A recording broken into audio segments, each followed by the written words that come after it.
इस फिल्म की कहानी की शुरुआत होती है घने रात में। एक बंदा अपने साथ कुछ गुलामों को लेकर जा रहा होता है। इन सभी के पैर चेन से बंधे होते हैं। ये समय होता है सन 1858। इस वक्त गुलामों को रखने का चलन था। उनके ऊपर काफी अत्याचार किए जाते थे। तभी इन गुलामों को जो अपने साथ लेकर जा रहा होता है वो देखते हैं कि सामने से कोई एक घोड़ा गाड़ी लेकर आ रहे हैं और वो जोर से चिल्लाकर कहते हैं कि वहीं पर रुक जाओ, नहीं तो मैं तुम्हें गोली मार दूंगा। वो आदमी कहते हैं कि मैं तो एक आम आदमी हूँ, यहाँ पर गुलामों के सौदागर से मिलने आया हूँ और अगर आप गुलामों के सौदागर हैं तो हम डील कर सकते हैं। वो उस अनजान आदमी से पूछता है कि क्या तुम्हारे पास कोई ऐसा गुलाम है जो प्लांटेशन से है। तभी गुलामों से एक गुलाम कहते हैं कि वो प्लांटेशन से है। वह घोड़ा गाड़ी वाला आदमी उस गुलाम के पास आते हैं और उससे पूछते हैं कि तुम्हारा नाम क्या है। वो बताते हैं कि मेरा नाम जेंगो है। उसे 3 भाइयों के बारे में पूछता है जिनके बारे में जेंगो ठीक ठीक बता देते हैं। उस घोड़े गाड़ी वाले को यकीन हो जाता है जिस गुलाम की तलाश है वो वहाँ पर है। जेंगो की पत्नी को गुलाम बनाकर रखा गया है प्लांटेशन में और वो अपनी पत्नी को किसी भी कीमत पर वहाँ से आजाद करवाना चाहता है। जो इन सभी गुलामों को ले जा रहा होता है वो डील करने से मना कर देता है। उस घोड़े गाड़ी वाले आदमी को गुस्सा आता है और वो उस आदमी के ऊपर गोली मार देता है। यहाँ पर उसकी मौत हो जाती है। वहाँ पर उसका भाई भी होता है जिसे वो गोली मारकर जख्मी कर देता है। उस जख्मी आदमी के पास जाता है और उन गुलामों को खरीद लेते हैं। जितने भी गुलाम हैं वो सबके सब अब आजाद हो चुके हैं। अब वो घोड़े गाड़ी वाला आदमी जेंगो को लेकर शहर आते हैं। वो अपने आप को डेंटिस्ट बताते हैं। ये डेंटिस्ट दरअसल एक बाउंटी हंटर है। बाउंटी हंटर का मतलब होता है कुछ गुनहगारों को मौत या जिंदा पकड़ने के लिए इनाम रखे होते हैं। ये उन गुनहगारों को ढूंढ निकालता है और उनको मार देता है और सरकार से वो इनामी रकम इकट्ठा करता है। वो जेंगो से कहते हैं कि तुम अभी आजाद हो, आजादी से अपनी सांस ले सकते हो। जेंगो उनके साथ आजादी से शहर में घूमता है। उसे देखकर सभी लोग हैरान होते हैं क्योंकि जेंगो एक बहुत ही पुराना असली गुलाम होता है। उसे लेकर बार के अंदर वो जाते हैं और डेंटिस्ट जेंगो से कहते हैं कि तुम आजाद हो लेकिन पूरी तरीके से नहीं। अगर पूरी तरीके से आजाद होना चाहते हो तो तुम्हें मेरा एक काम करना होगा। मैं एक और भाइयों को ढूंढ रहा हूँ जिनके बारे में मैंने तुमसे पूछा था। लेकिन तभी अचानक से बाहर एक शरीफ आ जाते हैं। शरीफ का मतलब होता है पुलिस। वो पुलिस अधिकारी जोर जोर से चिल्लाकर कहते हैं कि तुम्हारे पास जो गुलाम है उसको अपने साथ नहीं ले जा सकते और साथ ही कहते हैं कि वो गुलाम है और जंगल में रात को कुछ घटनाएं हुई थी उसके बारे में उनको जांच पड़ताल करनी है और इसीलिए उस डेंटिस्ट और गुलाम को वो अरेस्ट करने आए हैं। तभी डेंटिस्ट जेंगो के साथ बाहर आते हैं और वो डेंटिस्ट उस शरीफ को गोली मार देते हैं और वहां से जेंगो और वो डेंटिस्ट निकल जाते हैं। रास्ते में डेंटिस्ट जेंगो को उसकी पत्नी के बारे में पूछते हैं। जेंगो बताते हैं कि मैं और मेरी पत्नी 3 भाइयों के पास गुलाम थे। एक दिन हम दोनों ने भागने की कोशिश की तो भागने में मैं तो कामयाब हो गया लेकिन मेरी पत्नी को पकड़ लिया और उसे प्लांटेशन पहुंचा दिया। डेंटिस्ट गुलामों का खरीदार बनकर उसके अंदर जाते हैं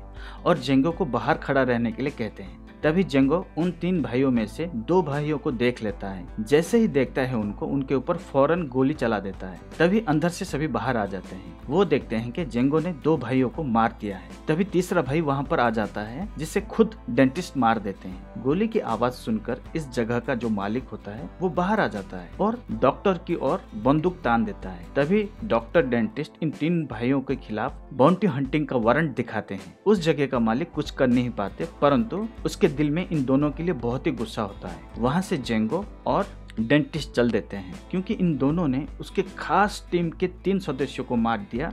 इसलिए वो अपने आदमियों से कहते हैं कि ये लोग शहर से बाहर ना निकल पाएं। डॉक्टर को इस बात का एहसास होता है इसलिए वो पहाड़ियों के अंदर छुप जाते हैं और मौके का इंतजार करते हैं। और जब उस मालिक के खास आदमी लोग उस घोड़े गाड़ी की चारों तरफ इकट्ठा होते हैं तब डॉक्टर उस घोड़े गाड़ी को ब्लास्ट कर देते हैं जिससे वहां पर उस अमीर आदमी के कई लोग मारे जाते हैं। यहाँ पर जेंगो से डॉक्टर पूछते हैं कि क्या तुम जंग कर सकते हो।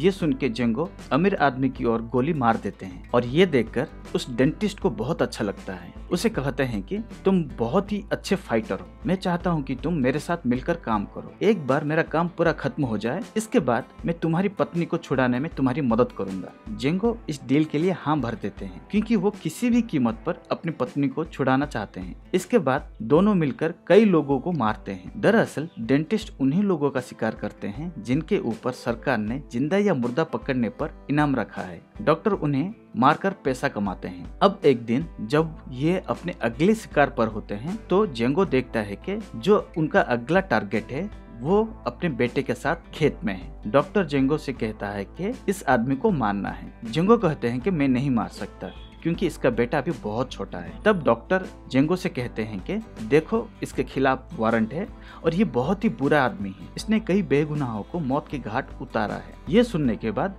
जेंगो ना चाहते हुए भी उस आदमी को गोली मार देते हैं। अब डेंटिस्ट जेंगो की वजह से बहुत पैसा कमा चुके हैं और वो अब जेंगो की पत्नी को छुड़ाना चाहते हैं जो प्लांटेशन में है। लेकिन इस बार ये इतना आसान नहीं होगा क्योंकि प्लांटेशन का जो मालिक है, जिसका नाम केल्विन है, वो अमीर होने के साथ साथ बहुत ही पावरफुल है। लेकिन डेंटिस्ट ये भली भांति जानते हैं कि केल्विन का एक कमजोरी है, वो है काले गुलामों का फाइट करवाना, जो उसका एक शौक है। डेंटिस्ट जेंगो से कहता है कि मैं केल्विन से मिलने के बाद उसे कहूंगा कि मैं भी गुलामों की फाइट करवाता हूँ और तुम्हें मैं अपना फाइटर बनाकर मिलवाऊंगा। इसके बाद दोनों उस जगह पहुँच जाते हैं जहाँ पर केल्विन गुलामों की फाइट करवा रहे होते हैं। डॉक्टर केल्विन से मिलते हैं और उनसे बताते हैं कि मुझे काले गुलामों की फाइट बहुत ही पसंद है और मैं तुम्हारे सबसे स्ट्रॉन्ग बेहतरीन फाइटर को खरीदना चाहता हूँ। केल्विन पूछता है कि तुम कितने कीमत में खरीदना चाहते हो। डॉक्टर कहते हैं कि मैं $12,000 तक देने के लिए तैयार हूँ। केल्विन ये कीमत सुनकर बहुत खुश हो जाते हैं और इन दोनों को अपने साथ लेकर प्लांटेशन जाते हैं। यहाँ पर जेंगो की पत्नी गुलाम है। प्लांटेशन में पहुँचते ही दिखाया जाता है कि एक गुलाम भागने की कोशिश कर रहा होता है और उसके ऊपर कुत्ते छोड़ दिए जाते हैं और ये जंगली कुत्ते उस गुलाम को काटकर गंभीर रूप से घायल कर देते हैं। इससे ये साबित होता है कि केल्विन बहुत ही अत्याचारी है। इसके बाद केल्विन उन दोनों को अपने घर लेकर जाते हैं जहाँ पर इन दोनों को अपनी बहन से और अपने खास लोगों से मिलवाया जाता है। डेंटिस्ट कहते हैं कि मैं बहुत ही ज्यादा थक चुका हूँ, मैं आराम करना चाहता हूँ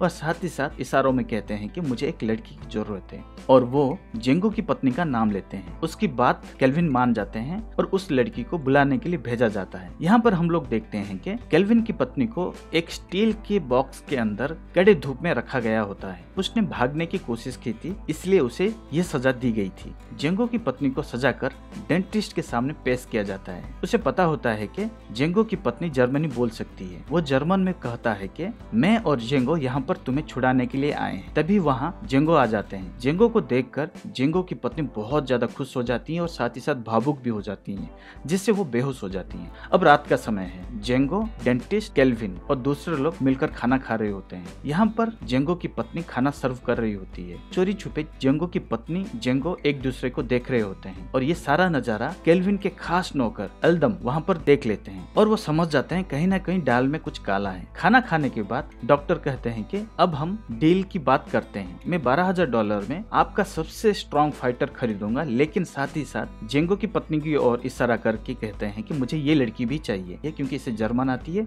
और मेरी इंग्लिश इतनी खास नहीं है। केल्विन को इस बात पर कोई भी आपत्ति नहीं होती और वो कहते हैं कि आप ले जा सकते हैं। केल्विन के खास सर्वेंट एडम केल्विन के पास जाते हैं और बताते हैं कि किसी प्रकार का साजिश हो रहा है। डेंटिस्ट $12,000 में फाइटर के लिए नहीं बल्कि उस गुलाम औरत के लिए आए हैं और जेंगो और वो गुलाम एक दूसरे को पहले से जानते हैं। उसके बाद केल्विन मौका देखकर जेंगो की पत्नी का गला पकड़कर टेबल पर पटक देते हैं और उसके बाद उसकी पत्नी के सर के ऊपर हथौड़ा रखकर कहते हैं कि मैं इसको मार दूंगा, अगर तुम इसे अपने साथ ले जाना चाहते हो तो अभी के अभी $12,000 दो। उसके बाद डेंटिस्ट वो रकम देकर केल्विन से जेंगो की पत्नी की आजादी के पेपर पर साइन करवा लेते हैं। जाने से पहले केल्विन उस डॉक्टर से कहते हैं कि तुम गजब के इंसान हो, क्या तुम मुझसे हाथ नहीं मिलाओगे? डॉक्टर कहते हैं कि मैं तुमसे हाथ नहीं मिलवाऊंगा। दरअसल ये दोनों अपने अपने ईगो में होते हैं। केल्विन अपने आदमियों से कहते हैं अगर ये बंदा मुझसे हाथ मिलाए बिना गया तो ये डील नहीं हुई और इन दोनों को गोली मार दो। डॉक्टर ये सुनकर राजी हो जाते हैं और हाथ मिलाने के लिए आगे बढ़ते हैं और जैसे ही वो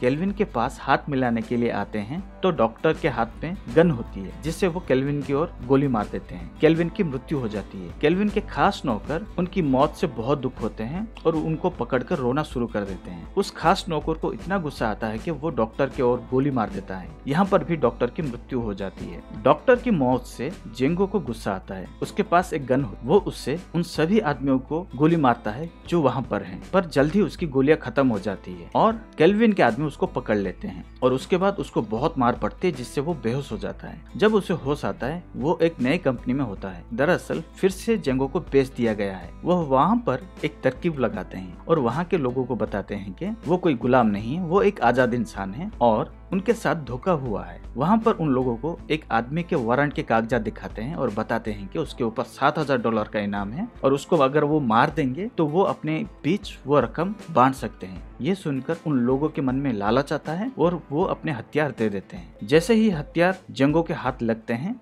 जेंगो उन तीनों को मारकर वहाँ से भाग जाते हैं। यहाँ से वो सीधा जाते हैं प्लांटेशन में, जहाँ पर सबसे पहले उन लोगों को मारते हैं जिन्होंने गुलामों के ऊपर कुत्ता छोड़ दिया था। इसके बाद उस कमरे में जाते हैं जहाँ पर उनकी पत्नी होती है। उसकी पत्नी जेंगो को दोबारा देखकर बहुत खुश होती है। अब वो दोनों वहाँ पर जाते हैं जहाँ पर डेंटिस्ट की डेड बॉडी है। वहाँ पर केल्विन के दस्तखत किए हुए जेंगो के पत्नी के आजादी के कागजात होते हैं। वो कागजात इकट्ठा करता है। दिल में डॉक्टर की मौत का बहुत गुस्सा होता है, इसलिए केल्विन उस घर में जितने भी लोग हैं उन सबको गोली मार देता है और साथ ही साथ जितने गुलाम होते हैं सबको आजाद कर देता है। यहाँ पर केल्विन का खास गुलाम भी होता है। उस गुलाम के दोनों पैर पर गोली मार देता है। इसके बाद वो प्लांटेशन को एक्सप्लोसिव से ब्लास्ट कर देता है। जेंगो और उसकी पत्नी घोड़े पर बैठकर जंगल के रास्ते निकल पड़ते हैं अपनी आजादी वाली जिंदगी जीने के लिए। और इस तरह जेंगो अनचेन्ड फिल्म खत्म होता है।